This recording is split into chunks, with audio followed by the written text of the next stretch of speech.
Boa noite a todos e a todas, trabalhadores, frequentadores do Centro Espírita Caminhando para Jesus. Estamos aqui novamente reunidos com o nosso querido mestre e irmão Jesus para mais uma palestra da noite de hoje. Para iniciarmos os nossos trabalhos, pedimos ao nosso irmão Paulo Cartagenes para fazer a prece inicial. Boa noite, meus irmãos.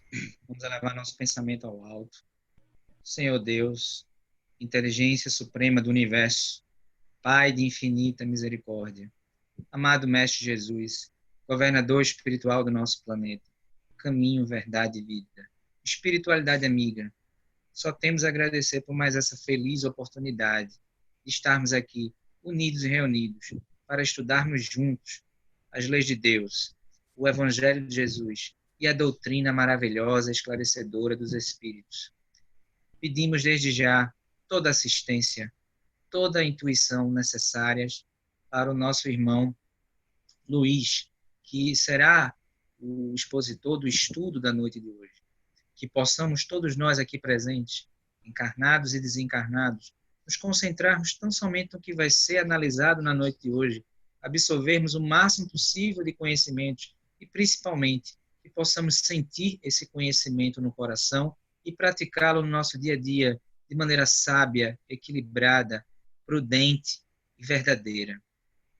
Vamos mentalizar também nesse momento nossos irmãos mais sofridos, que eles possam receber os fluidos positivos e que mãos amigas, caridosas e solícitas possam aliviar o sofrimento dos nossos irmãos mendigos, nossos irmãos que estão nos hospitais, nos asilos, nos presídios, nos países em guerra, nas dimensões espirituais onde houver grandes dificuldades, onde houver choro, ranger de dentes, sofrimento.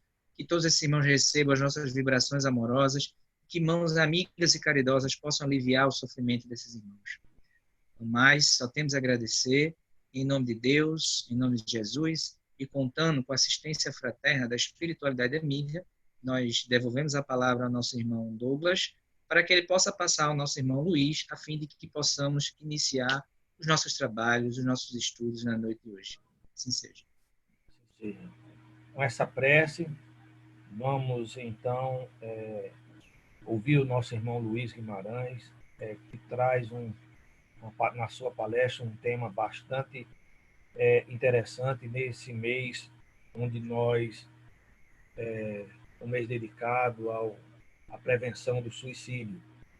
E ele traz uma palestra com o tema depressão e suicídio. Depressão, essa doença tão séria, considerada pela Organização Mundial da Saúde uma das mais sérias doenças do século XXI, e causadora de tantos suicídios entre a nossa população, entre a humanidade.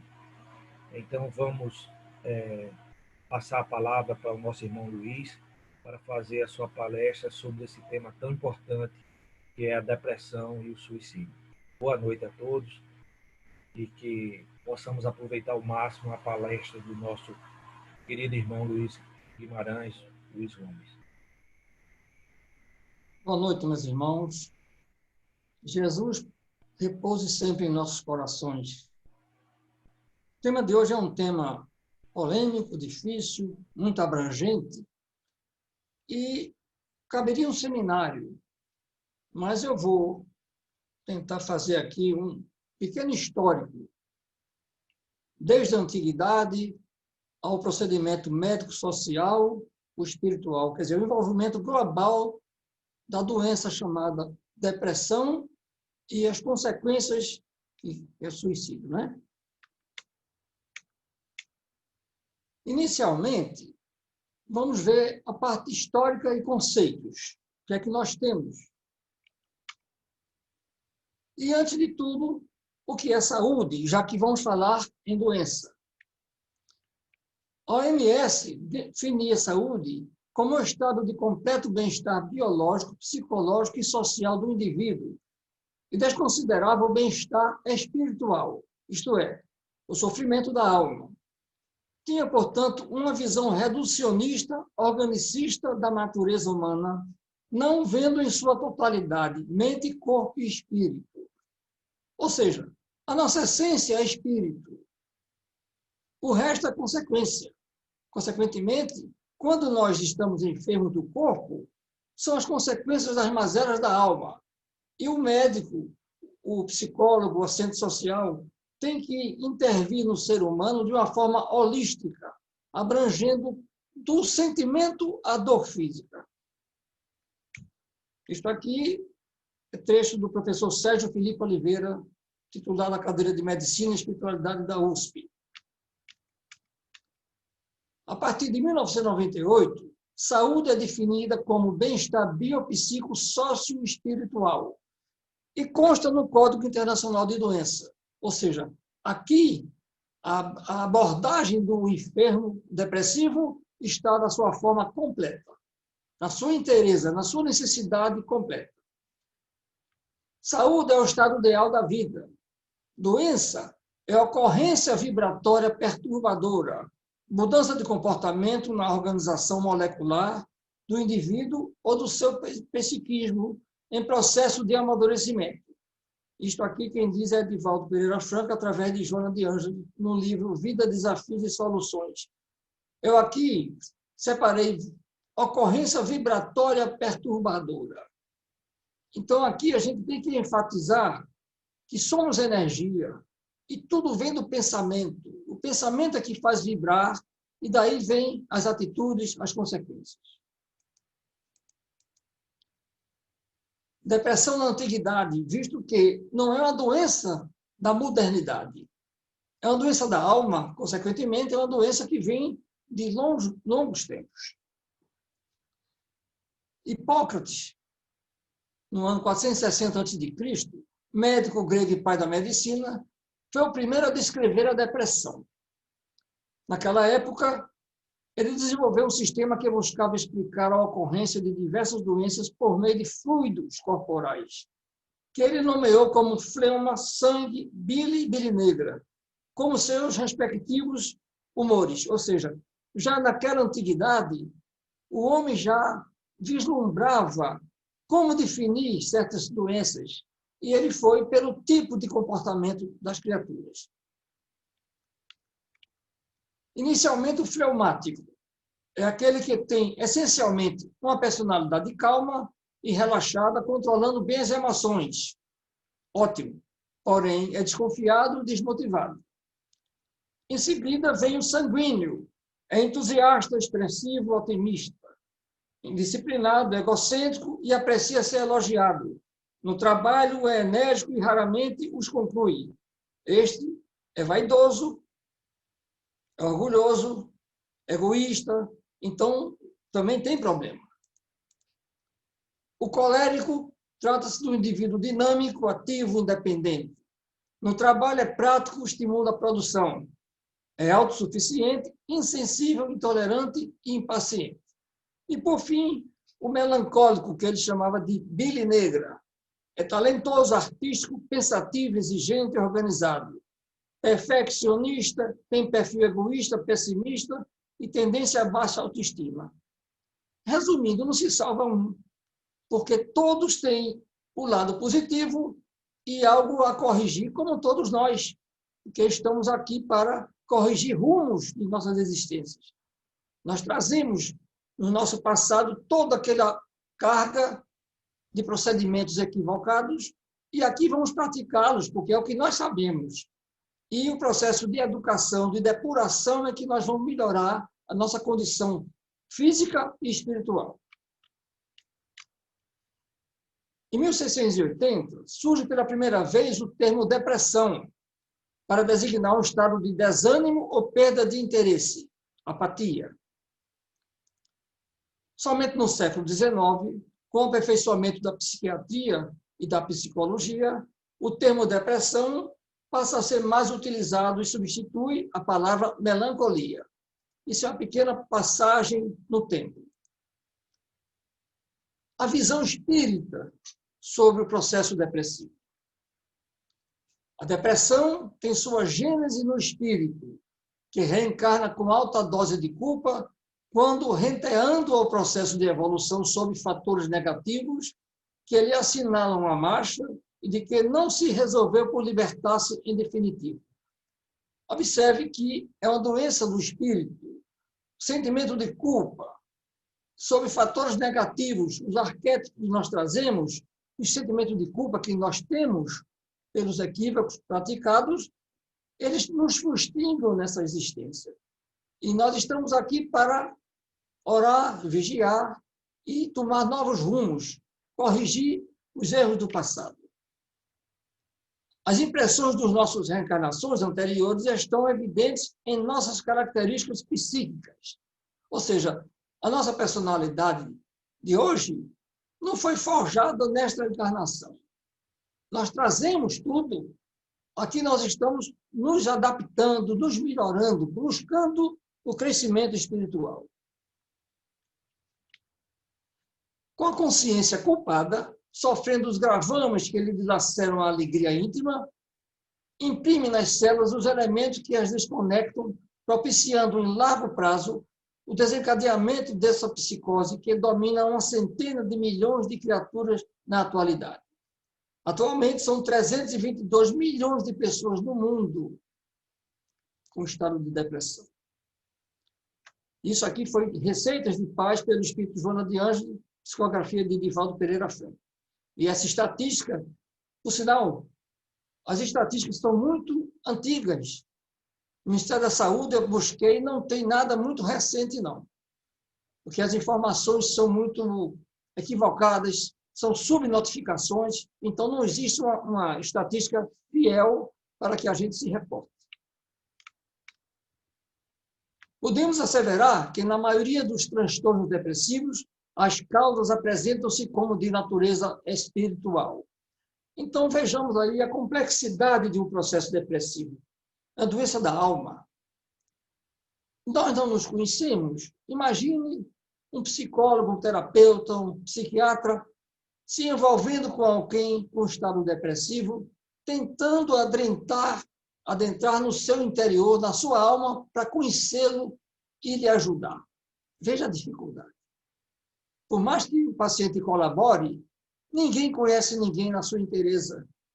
Porque o que nós somos hoje, amanhã já não somos. Existe uma mutação, uma metamorfose grande no nosso tipo de personalidade. A gente vai agindo em função das emoções e sentimentos. Livro Vitória sobre a Depressão, pelo Espírito Joana de Ângelo, Divaldo Pereira Franco. Segundo Emmanuel, a depressão interfere na mitose, divisão celular, contribuindo para o envelhecimento precoce, aparecimento de câncer e de outras doenças imunológicas, facilitando as infecções. Ora, vamos ver o que seria a mitose, que é a divisão celular. A nossa fisiologia celular, ela tem padrão, equilíbrio, e toda célula se divide em duas. Isso em termos de normalidade. Porém, quando a mente não está bem, exemplo, um estado de ira, de raiva, de ódio, que a pessoa, a adrenalina descarrega, aquela carga energética negativa vai atingir as nossas células e elas não vão trabalhar com a fisiologia normal para produzir nossa imunidade, nossa defesa orgânica. E daí dá-se a fragilidade celular e abre-se a porta para as infecções e o câncer, que é o crescimento desordenado das células. Deepak Chopra sempre disse que as nossas células desvirotam nossos pensamentos. Se pensamos bem, um pensamento salutar, nós vamos ter uma fisiologia boa. Se pensamos no mal, no egoísmo, no orgulho, na inveja, as células vão receber uma carga diferentemente do que deveria ter para o seu processo fisiológico. Emmanuel e Chico Xavier comentam que há enfermidades na alma tão persistentes que exigem várias reencarnações para a sua regeneração. Isso está no Consolador. Hermano Dufour e Vanderlei de Oliveira, no livro Prazer de Viver, resumem bem quando dizem: reencarnar é com Deus, renascer é conosco. Deus é o soberano que nos dá a oportunidade de reencarnar, de corrigir as nossos equívocos do passado. Mas o renascer é conosco, porque a cada dia nós poderemos renascer naquela folha em branco do livro que nós vamos escrever o nosso caminho.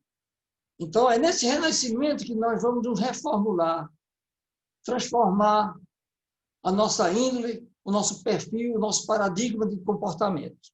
Então, reencarnar é com Deus, renascer é conosco. De acordo com Manuel Filomeno de Miranda e Divaldo Pereira Franco, no livro Nos Bastidores da Obsessão, os sexólatras, viciados, invejosos, ciumentos, pessimistas e amargurados são os que mais facilmente transpõem os limites da saúde mental. Essas criaturas têm um quadro enfermiço, compatível, suscetível para uma depressão. E aqui está um pessimista e amargurado. Uma criatura que está indo para algum lugar, seja qual for, ou assumir um emprego, ou participar de um concurso, qualquer atividade, ele já está saindo derrotado, assim, cabisbaixo, acanhado, totalmente deprimido. É um pessimista e um amargurado. Depressão. Depois dessa pequena viagem, como definir depressão? A síntese disso é que é uma síndrome que compromete o ser humano no âmbito biopsíquico, socioespiritual, trazendo prejuízo pessoal, familiar e coletivo. Pessoal, porque a depressão é individual. Familiar, porque a família se envolve com um paciente deprimido. Pela psicosfera que ele gera, pela forma dele se conduzir, pelo isolamento, a família também padece e fica envolvida nessa psicosfera. E coletivo, porque todos nós participamos da coletividade.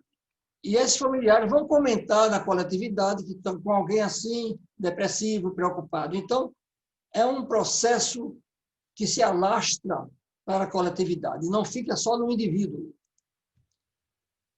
Tratando-se de uma doença complexa, impõe-se a participação de uma equipe multidisciplinar para que se tenha um resultado exitoso.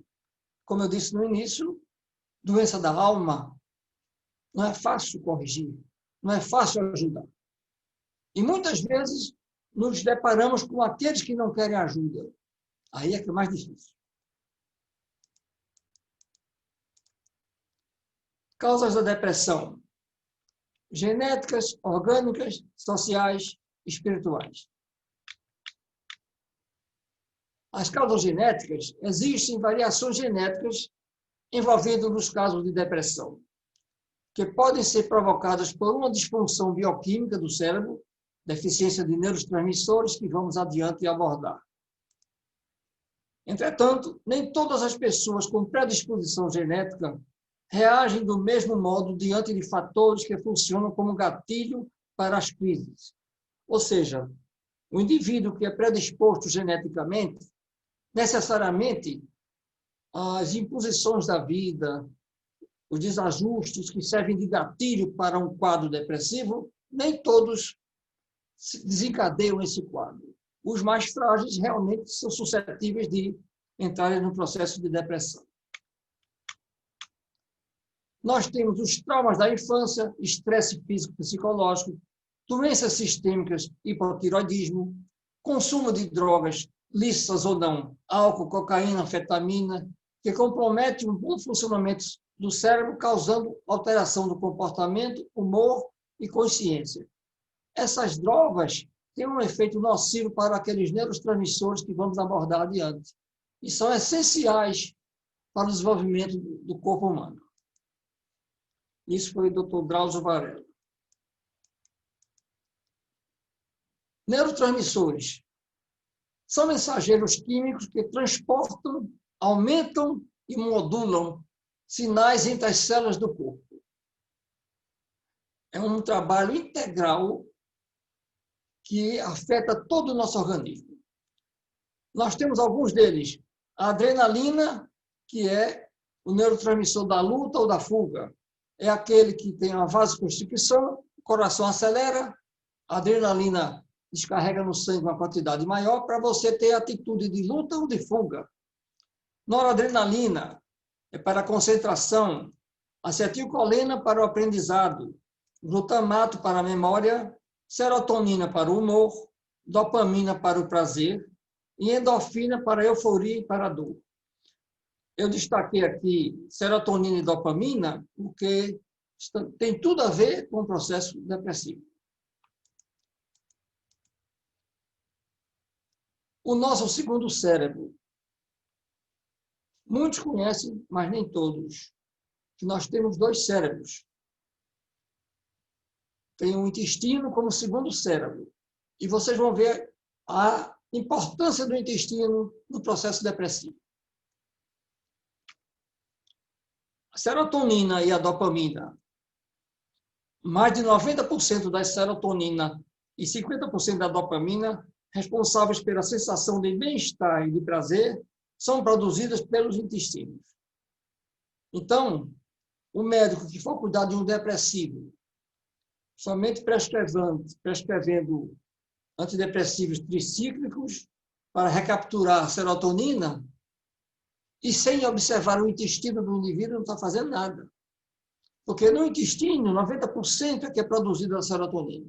E se a criatura tem uma prisão de ventre, essa produção é prejudicada. O intestino não é via de estacionamento, é via de acesso. Consequentemente, tem que cuidar do intestino. E quem não conhece uma criatura enfesada, quer dizer, cheia de fezes. Por isso que o bom humor, que é importante no deprimido, o prazer, tem que se observar o intestino da criatura. O intestino possui uma rede de 500 milhões de neurônios. Então, pensar que somente o cérebro tem neurônio, já era. Como o coração tem 40 mil neurônios também. É um órgão de sensibilidade. Causas orgânicas. Endógenas, baixo nível de neurotransmissores, que eu acabei de citar. Disfunção da glândula pineal, que é um capítulo à parte. Doenças incapacitantes, que levam à depressão. Mal de Alzheimer, AVC, doença de Parkinson, traumatismos, que trazem sequelas de acidentes, perda de visão, cardiopatias, entre outras. Qualquer pessoa acometida de um mal deste tem todo o direito e toda a razão de ficar deprimido. Uma pessoa jovem que tem um AVC isquêmico, mas que tenha plena consciência que vai depender de A, B ou C, realmente é preciso um amparo psicológico, não é somente um medicamento que vai resolver. Tem que haver um amparo da família, psicologia também, para dar um suporte para esse trauma, até que a criatura tenha a resignação disto, que não é fácil. Glândula pineal, epífise ou terceiro olho. Este é o grande assunto ligado à depressão, ligado à mediunidade, ao organismo como um todo. Ao que tudo indica, a pineal humana foi melhor descrita pela primeira vez no ano 300 a.C., pelo médico Herófilos e o anatomista Erasistratos, ambos gregos que fundaram a Escola Médica de Alexandria, que atribuíram ao órgão a função de válvula da memória. Já naquele tempo, na antiguidade, os médicos já estavam preocupados e analisando o que seria a pineal. Não tinham o mínimo conhecimento do que se tem hoje, mas anatomicamente eles tinham acesso à glândula e atribuíram para ser a válvula da memória. Então, já agora, no século XVI, nós temos René Descartes, filósofo físico e matemático francês, que disse: a alma exerce suas funções, mas particularmente por meio de uma glândula do cérebro. A glândula pineal é o órgão da interação entre a alma e o corpo. É o princípio da sede da alma. Então, esses filósofos já tinham um alcance da importância da glândula pineal no contexto da vida do homem e na transcendência da sua atividade, já que ela tem tudo a ver com a mediunidade. Glândula da vida mental. A glândula pineal é a veladora dos instintos, equilibrando o setor emotivo, sempre fustigado pelas nossas cargas pretéritas. Aqui está. Tudo que nós trazemos do passado, ela participa de tudo isso. E na puberdade, é o momento, a época da maior exuberância da pineal, da maior produção de melatonina. Depois ela vai se calcificando, vai virando até areia cerebral, que se chama depois. Então, veja a importância da glândula pineal, minúscula, mas que tem uma função extraordinária no conjunto da fisiologia humana. Missionários da Luz, pelo espírito André Luiz, psicografia de Chico Xavier. A pineal atua também como fotossensitiva, capaz de ver o mundo espiritual e de coligá-lo com a estrutura biológica. É o único órgão que se relaciona com dimensão espaço-tempo. Como órgão sensorial, capta o magnetismo externo e o transforma em neuroquímica. Vive o dualismo espírito-matéria. Sérgio Felipe, e a gente pode dizer que é o nosso Wi-Fi, é a nossa antena captadora de todas as interferências que nós temos, todo grau de energia, os tipos de energia, de vibração. Ela tem 8 milímetros por 5 e pesa 100 miligramas. Possui funções fundamentais no controle físico-metabólico do corpo físico e na mediunidade. Está etericamente ligada ao chakra coronário. Sua disfunção é também fator desencadeante dos processos depressivos e enfermidades físicas. Observe que ela cuida da alma, que é o processo depressivo, e as enfermidades físicas. Então, é uma glândula da maior importância para o nosso bem-estar. E também é o nosso relógio biológico. É ela que controla o nosso ritmo circadiano. Eu prefiro ritmo do que ciclo, porque circadiano já é ciclo de 24 horas. Então, ritmo eu acho mais adequado. Então, aqui, durante a noite, a produção de melatonina, porque a melatonina é um hormônio produzido pela pineal e só ocorre no escuro. A luz impede. Então, ao longo da noite, ela vai aumentando sua produção, sono profundo. Quando começa a querer clarear o dia, nós vamos ter o fim da produção da melatonina e vamos ter o pico do cortisol, que é o hormônio do despertar, o precursor da glicose. E aqui nós vamos começando o dia. Então, resumindo, a melatonina seria o hormônio da lua e o cortisol seria o hormônio do sol. Esse controle do ciclo circadiano, ele nos leva à condição de dia e noite, todos os animais vertebrados possuem.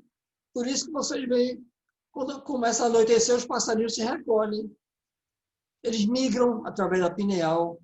É o radar que eles têm.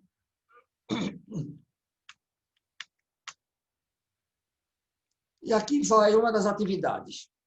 As ondas eletromagnéticas são captadas pela retina, migram, vão à pineal, e aqui está a glândula pineal recebendo as ondas eletromagnéticas, que nós vivemos num campo energético e magnético. Onde tem campo energético, tem campo magnético. E todas as energias do cosmos, nós participamos dela. A pineal recebe essas ondas, ela é repleta de cristais de apatita, mas não absorvem, elas ricocheteiam. E quanto mais cristais de apatita, maior campo magnético vai existir aqui, porque elas vão ricocheteando e vão indo e voltando, e criam um campo, e por isso que a mediunidade se processa com todo esse campo magnético que é criado. E, através disso, nós temos aqui os neurotransmissores, um pequeno exemplo das sinapses. Aqui é uma célula, um neurônio, o axônio, o dendrito, que é essa pequena raiz, e aqui já vem o estímulo físico-químico.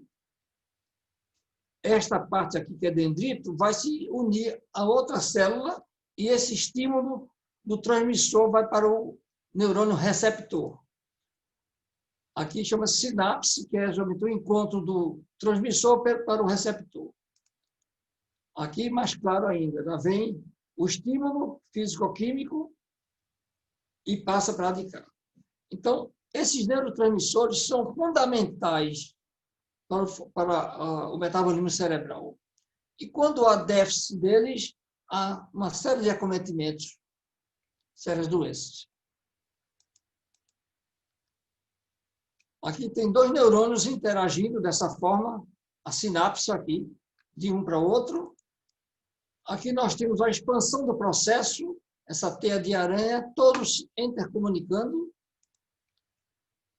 Existem 86 bilhões de neurônios no sistema nervoso e 100 trilhões de sinapses são realizadas, ou seja, esses encontros são 100 trilhões que são realizados nesse processo. As causas sociais da depressão: desemprego, insegurança, violência, crises financeiras e familiares e afetivas, perdas importantes, fobia social, que é a agorafobia, bullying, redes sociais, cyberbullying, jogos depressivos, aquela baleia azul. Todos esses elementos desencadeiam um processo de ansiedade. Ansiedade é o primeiro distúrbio que vai nos trazer todos os quadros de doença mental. É a falta de equilíbrio mental que vai desencadear as diversas formas. As causas espirituais. Quais seriam as nossas imperfeições morais? São elas que nos fustigam, como eu já disse, na vida atual, que nos trazem os processos de culpa, autodepressão e a depressão propriamente dita. Livro dos Espíritos, questão 785. Qual o maior obstáculo ao progresso? O orgulho e o egoísmo. Refiro-me ao progresso moral, porquanto o intelectual se efetua sempre. O egoísmo é a fonte de todos os vícios, como a caridade é a fonte de todas as virtudes, Allan Kardec. Então, o egoísmo e o orgulho, eles vivem competindo para saber qual o pior. Mas nenhum deles é útil. Nenhum deles propicia o nosso progresso. Só nos volta para trás. Então, no dia que nós combatermos o orgulho e o egoísmo, nós não teremos mais problemas. Que as demais imperfeições decorrem deles. Aqui nós vamos ter o processo do erro. Alguém comete um equívoco, pode ter tristeza e pode chegar à depressão. No primeiro caso, cometeu o erro, teve consciência, teve o arrependimento, teve a tristeza, teve a reparação. Isso é o mais comum, porque tristeza faz parte da vida humana. Ficar triste é comum, mas essa tristeza não pode se prolongar. Se ela se prolonga, se ela começa a tomar conta do indivíduo, já se torna um quadro de depressão. A tristeza é superável, a depressão é mais difícil. Um outro caso é alguém que comete um erro, tem consciência, tem sentimento de culpa, tem remorso, tem ideia fixa, vai ter autoobsessão e depressão. Este aqui é o grande equívoco.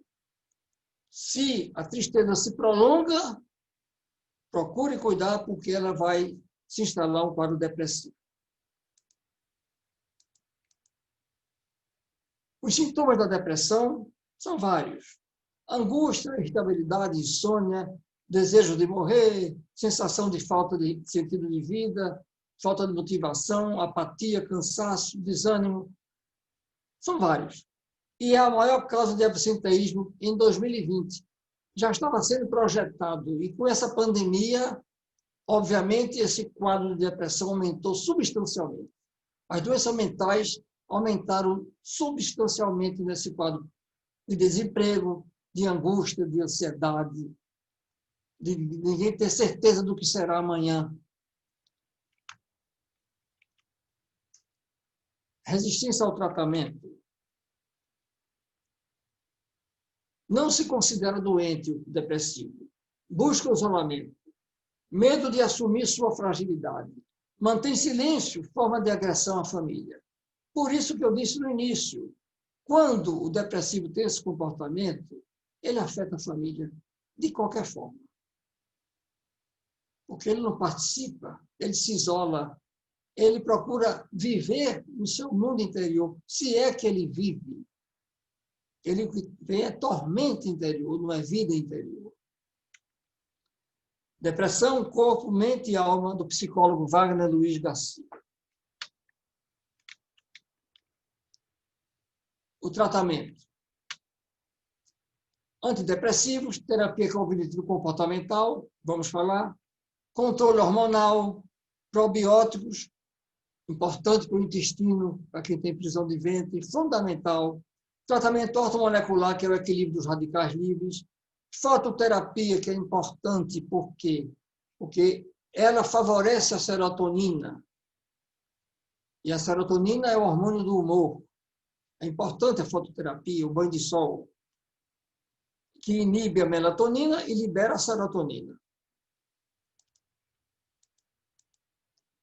Homeopatia, florais de Bach, estimulação magnética transcraniana, que é cadastrado no Anvisa, processo válido.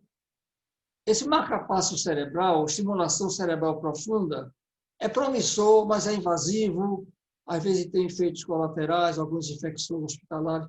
Então, é algo ainda que se estuda, mas não há efetivamente bons resultados. Uma coisa importante, cerca de 2/3 das pessoas tratadas respondem de modo satisfatório ao primeiro antidepressivo prescrito. O que é que isso nos traz? A importância de se cuidar de imediato ao tratamento, para não deixar cronificar o processo, que é mais difícil. Na década de 1960, surgiu a terapia cognitivo-comportamental, TCC, através do neurologista e psiquiatra Aaron Tenkinbeck, que hoje é a de eleição devido aos bons resultados obtidos. Esse profissional, ele nos estudos, ele considerou a tríade cognitiva negativa, porque o depressivo é negativo. Então, ele pensou nisto. O depressivo seria o eu se vendo perante o mundo e perante o seu futuro. Como é que essa criatura reage olhando para o mundo e se vendo no futuro? Sobre o eu sou inútil, não consigo fazer nada direito. Sobre o mundo, todo mundo me odeia.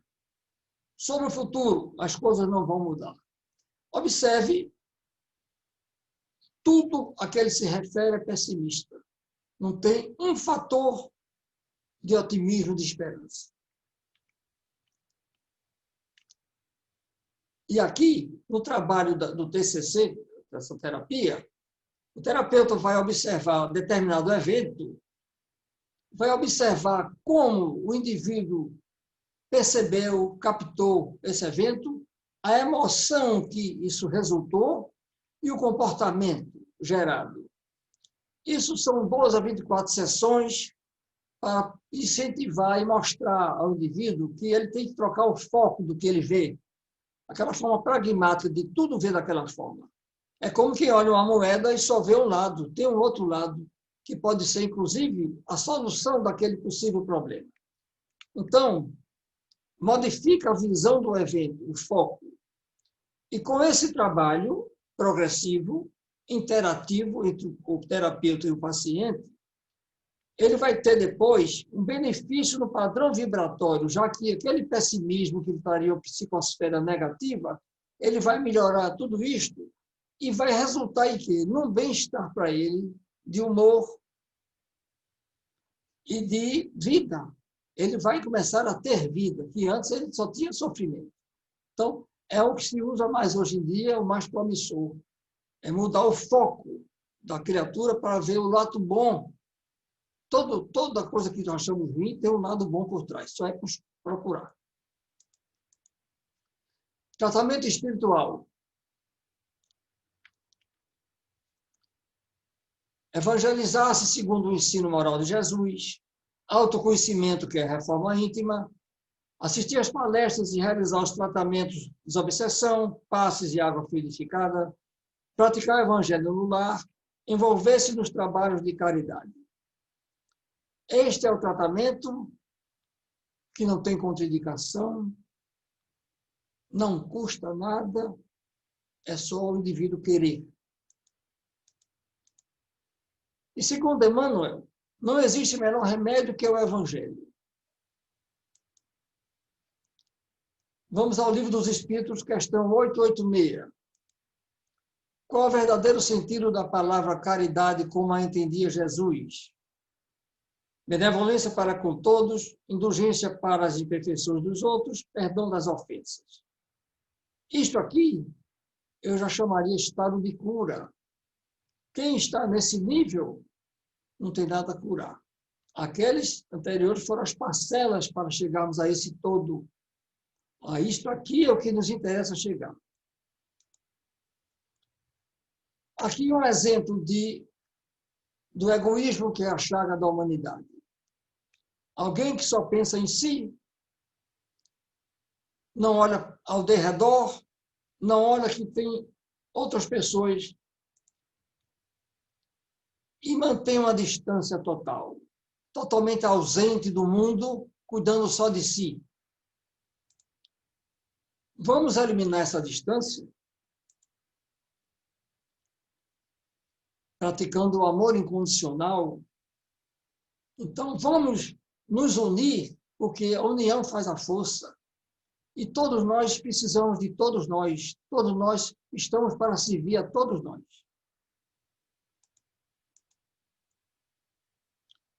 Bom, chegamos na calamidade mundial, chamamos de suicídio.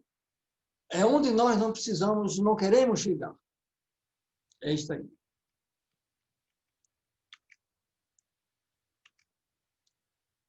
Tudo começou com Mike M., um jovem de 17 anos, americano, tinha muita habilidade com mecânica e reformou um Mustang 68 e deixou nos trinques, como se chama. Mas ele tinha algo que ninguém percebia. Quem sabe um quadro depressivo? E ele, um belo dia foi a força de expressão, cometeu suicídio aos 17 anos. E poucos minutos depois, os seus pais chegaram, quase que chegaram para salvá-lo. Então, houve a comoção geral e os amigos distribuíram um pequeno folheto com os dizeres e distribuíram no velório. Aqui está. Seus amigos escreveram cartões constando: se precisar, peça ajuda. E distribuíram no velório. O fato expandiu-se pelos Estados Unidos. Um professor de outro estado americano havia recebido um dos cartões de uma aluna pedindo por ajuda. Então, propagou-se esse fato e criou-se o Setembro Amarelo. É por isso que existe o Setembro Amarelo. Graças a ele. Morreu aos 17 anos em 1994. Então, aqui chegamos na campanha de setembro, que foi ontem, o dia 10. Eu digo que não seja só Setembro Amarelo, seja o ano todo o amor à vida. E já disse em algumas casas espíritas que eu achava importante que cada uma semestralmente abordasse o problema do suicídio, porque o público é rotativo e sempre se conhece alguém que já tentou ou que quer tentar e pode orientar, porque nós espíritas temos muito mais responsabilidade do que os demais. Nós temos conhecimento das consequências pós-morte do espírito que comete esse desatino. Então, nós temos uma obrigação, uma responsabilidade muito maior do que os demais. É por isso que eu entendo que semestralmente pudesse ser aventar essa hipótese de divulgar as consequências do suicídio, como prevenir, por aí vai. A visão espírita, o Livro dos Espíritos nos diz, questão 944, o homem tem o direito de dispor da sua própria vida? Não, somente Deus tem esse direito. O suicídio voluntário é uma transgressão à lei divina. Toda a lei divina é lei moral. E nós não podemos lançar mão daquilo que não é nosso. Tudo é empréstimo. Tudo Deus nos emprestou. E tudo Ele nos tira na hora certa.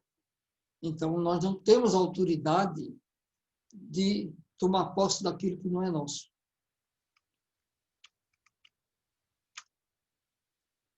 Livro dos Espíritos, questão 957. Quais, em geral, com relação ao estado do espírito, as consequências do suicídio? Muito diversas são as consequências do suicídio, não apenas determinadas, e em todos os casos, correspondem sempre às causas que o produziram. Há, porém, uma consequência a que o suicida não pode escapar. É o desapontamento. Então, quando ele se apercebe do mal que fez para ele próprio e para os demais que o amam, os que ficaram, é também uma forma, pode ser chamada de egoísta. Só pensou nele, não pensou nos demais que iam sofrer tanto. Há um aumento preocupante de suicídio em todos os países, o que pode ser feito a respeito. A doutrina espírita é uma vacina contra o suicídio, mostrando-nos que se trata de uma porta falsa, que nos precipita em sofrimentos 1000 vezes acentuados. Por isso, um dos grandes recursos para combater o suicídio é a sua divulgação. Isto está no livro Reencarnação, Tudo o que você precisa saber, de Richard Simonetti. Por isso que eu repito, a responsabilidade de nós espíritas, da Casa Espírita de um modo geral, de propagar, divulgar o verdadeiro sofrimento, porque o suicida não quer morrer, ele quer se ver livre dos problemas, mas ele aumenta os problemas. Essa aqui é a grande coisa. A prevenção. Observar a mudança de comportamento, realizar abordagem cautelosa com palavras de incentivo à vida, oferecer apoio procurando externar confiança, valer-se do CVV, Valores da Vida, pelo Fundo 88, buscar imediato apoio médico, psicológico, entre outros. Então, ficar atento, ficar alerta, porque muita gente diz que vou fazer, a gente diz que não, um belo dia faz. Então, são imprevisíveis.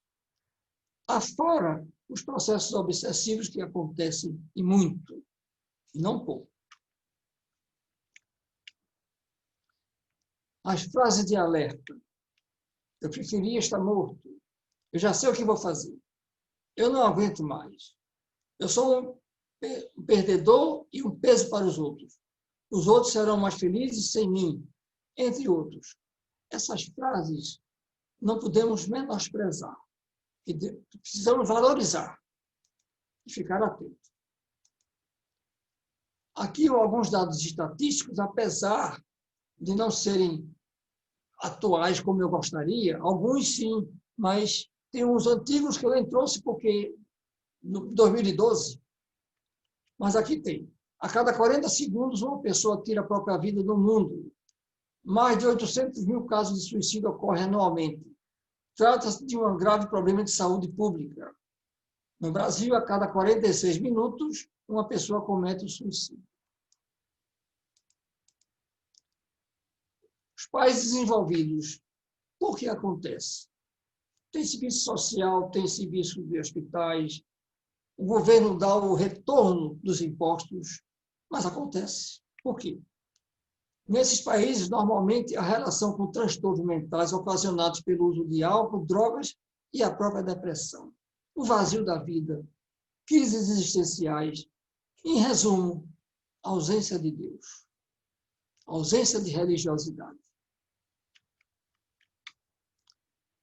Estados Unidos, o CDC, que é o Centro de Controle de Doenças, informou que, nada obstante os trabalhadores de prevenção, considerando ainda o aumento populacional, constatou-se que, entre 1999 e 2017, o aumento de 1% ao ano no índice de suicídio. 1% não é grande percentual, mas em termos populacional é muita coisa. Aqui uma estatística de 2012, mas que é interessante eu frisar. Rio de Janeiro, 1,36, São Paulo, 4,95, Rio Grande do Sul, 10,18. Isso me suscitou uma dúvida e eu fui pesquisar, mas desde que o Ministério da Saúde já tinha pesquisado, eu não sabia, é que no Rio Grande do Sul tem uma cidade, Venâncio Aires, vizinha de Santa Cruz do Sul, houve um surto de suicídio e que abalou o mundo, repercutiu internacionalmente. E as causas? Cultivo de fumo, uso de agrotóxico, manganês, endividamentos e desigualdades são coisas mais comuns. Mas o cultivo de fumo, quando eles iam fazer a colheita, que manuseavam as folhas, exalavam a toxicidade dos agrotóxicos. E isso tudo ia interferir no metabolismo cerebral e eles ficavam com um estado depressivo e se suicidavam.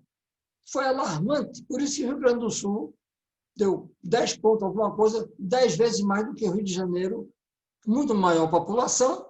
Segundo me consta, Santa Cruz do Sul parece que tem 102 mil habitantes e o índice de suicídio superior a São Paulo e Rio. Então, manganês nos fungicidas, que são metais pesados e prejudicam o metabolismo dos neurotransmissores. Então, isso também foi um caso internacional, porque causou, a espécie causou, digamos, um constrangimento e foram buscar a causa.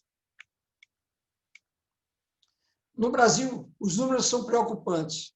De 2007 a 2016, 106.374 pessoas praticaram suicídio. Em 2016, a taxa foi de 5,8 por 100 mil habitantes. Em 2015, o suicídio foi a quarta causa de morte entre 15 e 29 anos, ficando atrás da violência e acidente de trânsito, de acordo com os dados do Ministério da Saúde. Observe, de 15 a 29 anos, a idade da produtividade, dos sonhos de cada um, e superando o acidente de trânsito, nós sabemos que o acidente de moto lideram os acidentes de trânsito, pois superou tudo. Os jovens estão entrando nisso por conta de droga, por conta de desânimo da vida, desalento, as chamadas crises existenciais. A taxa de suicídio nos índios, algo que pouco se divulga. Constatou-se que os índios, homens e mulheres, a soma de negros e brancos não chegava ao total dos índios e mulheres. Conflitos interpessoais, uso de drogas, 4 em cada 10 índios utilizam, porque eles estão nessa vida de modernidade já. Transtornos mentais, problemas familiares, ingestão do timbó. Timbó é uma raiz que sai um líquido leitoso e tem um efeito narcótico. Eles jogam no rio, os peixes ficam mais atordoados, eles pescam, mas eles também tomam. Segundo soube, os peixes depois podem ser consumidos depois de algum tempo, que não vão trazer nenhuma toxicidade para o organismo.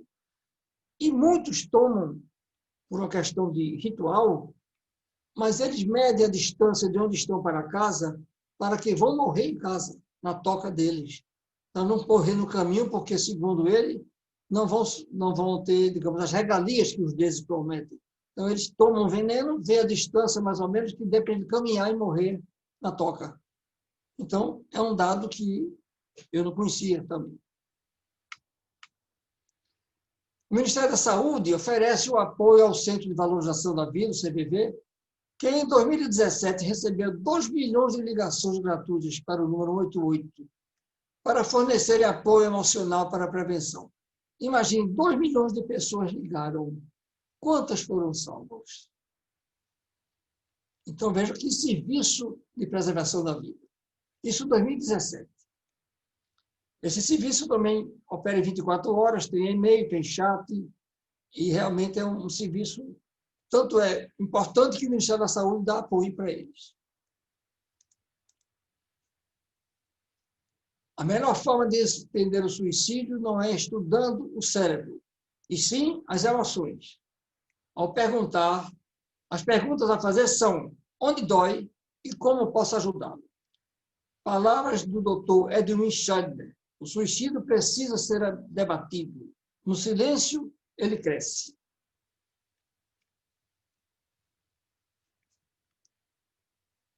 E aqui uma frase do poeta satírico Décimo Júnior: mensa in corpore sano. Enquanto nós não tivermos saneado os pensamentos, nunca teremos o corpo são.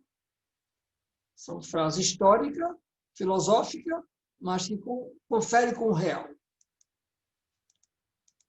E, para finalizar, a vida é uma dádiva divina que deve ser valorizada.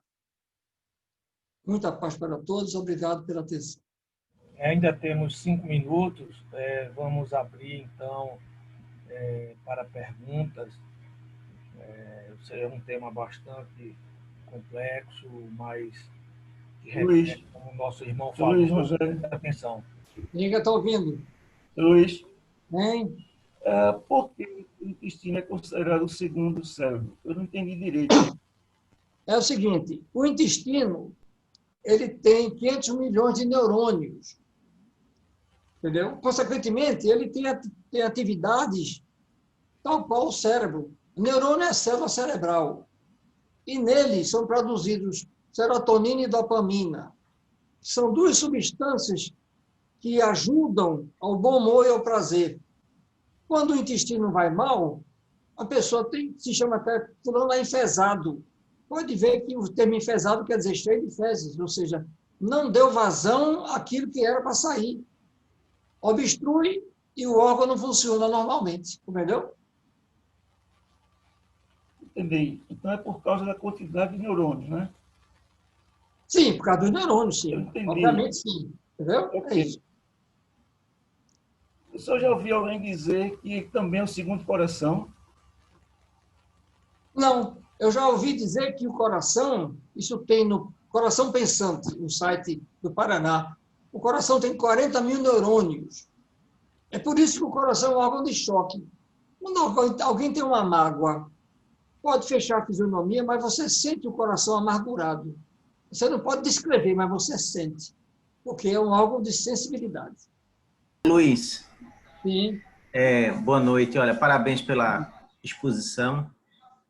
Eu só queria dizer que é um tema que você traz extremamente importante, como você bem colocou, não apenas para este mês, como para todo o ano, né? Isso deveria ser uma verdadeira campanha perpétua das religiões, das igrejas, das pessoas envolvidas nessa questão espiritual, religiosa, para que as pessoas pudessem compreender que o suicídio nunca é uma opção.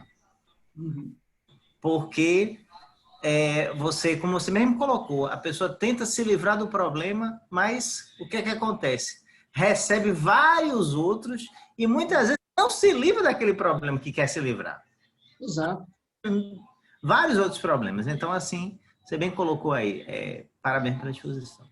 Obrigado. É que o espírito leva tudo, de bom e de ruim. Ele lá vai vivenciar a tormenta que ele queria acabar e vai ter outras. Entende? E sempre levar em conta que a depressão não é algo simples, que às vezes as pessoas acham, não, isso aí é besteira, vamos fazer isso ou aquilo. A depressão é uma doença seríssima que precisa de muito cuidado de todos nós. E, como o Luiz falou, para nós que somos espíritas, temos uma responsabilidade maior ainda em relação àqueles que estão depressivos. Exatamente. Nós temos um conhecimento que a maioria não tem. Entendeu? A questão de crença é uma coisa, mas dizendo isso para alguém que já tentou, que quer tentar, pode ser que minimize esse ímpeto.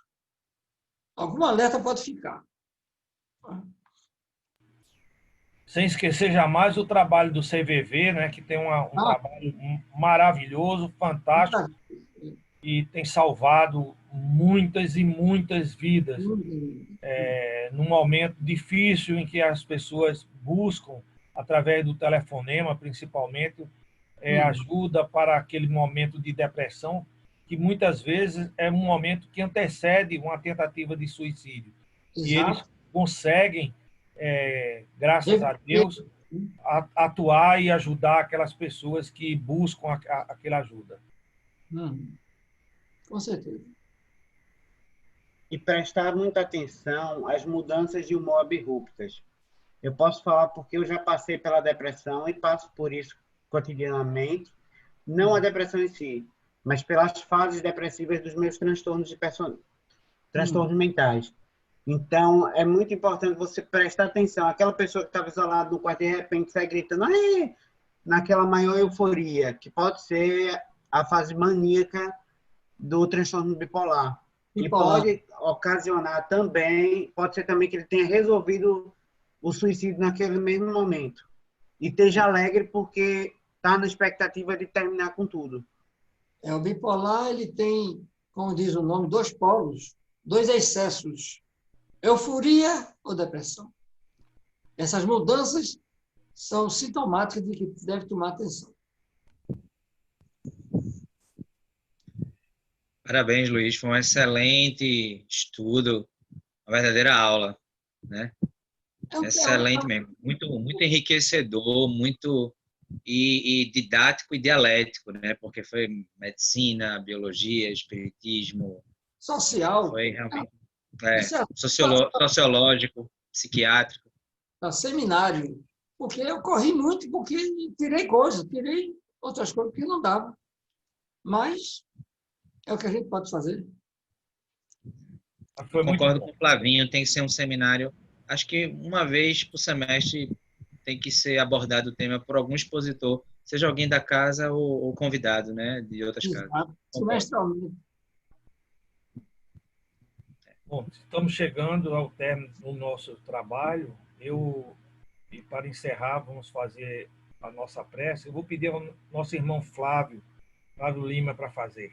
Mas eu me lembrei de um fato interessante, que numa campanha de 1 quilo, um legionário salvou uma vida de uma pessoa que estava prestes a se suicidar. Incrível, né? Pode parecer uma coisa até simples, mas a pessoa que estava com uma arma apontada para a cabeça, ele ouviu um chamado no portão de um legionário que estava doando uma mensagem e pediu um auxílio em nome de Jesus. Quando o rapaz ouviu aquela palavra, ele resolveu, para se livrar do legionário, eu vou atender, depois eu concluo o meu desejo. Quando ele ele foi buscar a mensagem, atender a pessoa, deixou a arma no colchão, foi atender a pessoa, na volta ele começou a ler a mensagem. E algo dizia muito importante ao que ele estava fazendo naquela hora. E segundo eu soube, isso foi na Casa dos Humildes, quando eu lá frequentava, a pessoa desistiu de tirar a vida. Um gesto de uma mensagem. Quer dizer, a campanha do quilo também tem outros fins que não só levar alimento, né? Claro. E não é por acaso, né? Provavelmente, ele precisava de uma mensagem de última hora, né? Exatamente. Ok. Então, vamos fazer a prece final. Gostaríamos de agradecer a Deus, a Jesus, aos irmãos da espiritualidade, por essa oportunidade de ouvir uma exposição tão rica, tão profunda, tão importante para nos debruçarmos, nos interessarmos sobre o tema do suicídio, que infelizmente acomete muitas pessoas e que é importante que seja divulgado para que as pessoas possam compreender que jamais é uma opção e que Deus possa continuar iluminando os caminhos de todos nós para que nós possamos nos continuar na nossa caminhada nesse momento de dificuldade e possamos retornar ao nosso trabalho presencial, tudo segundo a vontade de Deus. Que assim seja.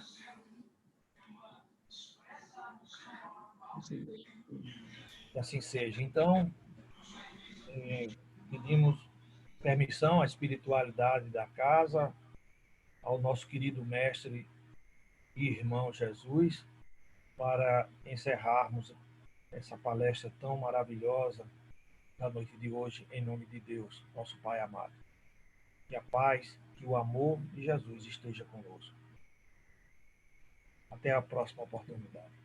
Boa noite. Obrigado. Boa noite para todos.